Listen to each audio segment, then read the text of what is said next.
warahmatullahi wabarakatuh. Welcome back with me. I am Jonawan Saputri, and this time I will explain a material that is one part of language disorder, namely aphasia. So, what is aphasia?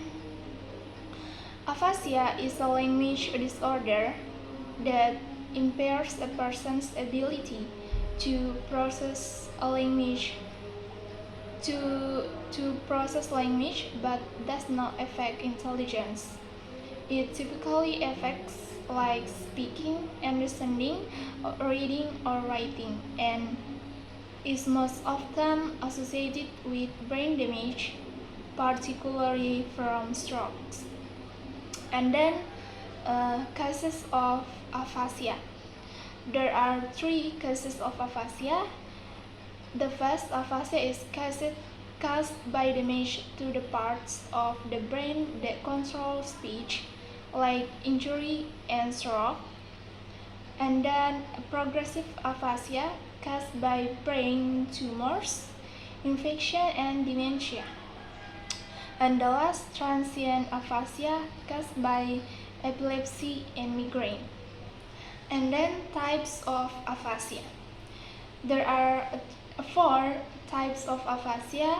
The first is broadcast aphasia. Broadcast aphasia affects speech production, causing short, broken sentences, but comprehension is usually less affected.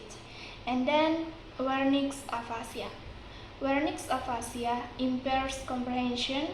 Speech is fluent but does not make sense or is incoherent. And then global aphasia.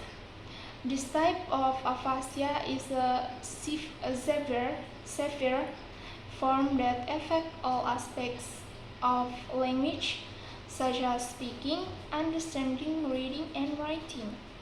And then anomic aphasia. This type of aphasia has difficulty finding words or naming objects, but comprehension and grammar are usually preserved. And then diagnosis aphasia. Diagnosis aphasia, there are 3 diagnosis aphasia, namely neurological exam to assess brain function and identify any deficits in speech, comprehension, and language use.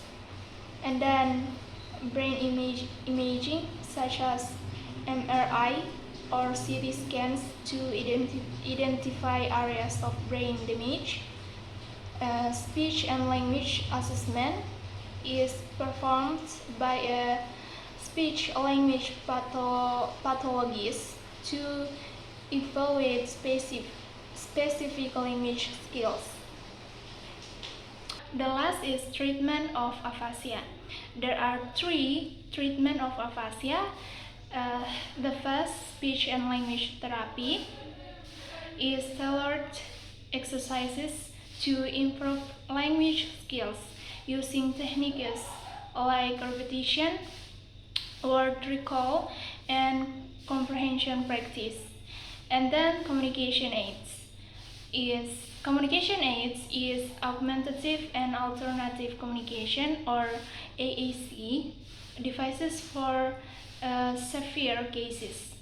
And the last, supportive treatments like psychological support, group therapy, and education for caregivers to facilitate communication.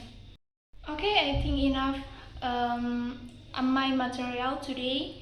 I hope you can understood my explanation today, and wassalamualaikum warahmatullahi wabarakatuh. Bye bye.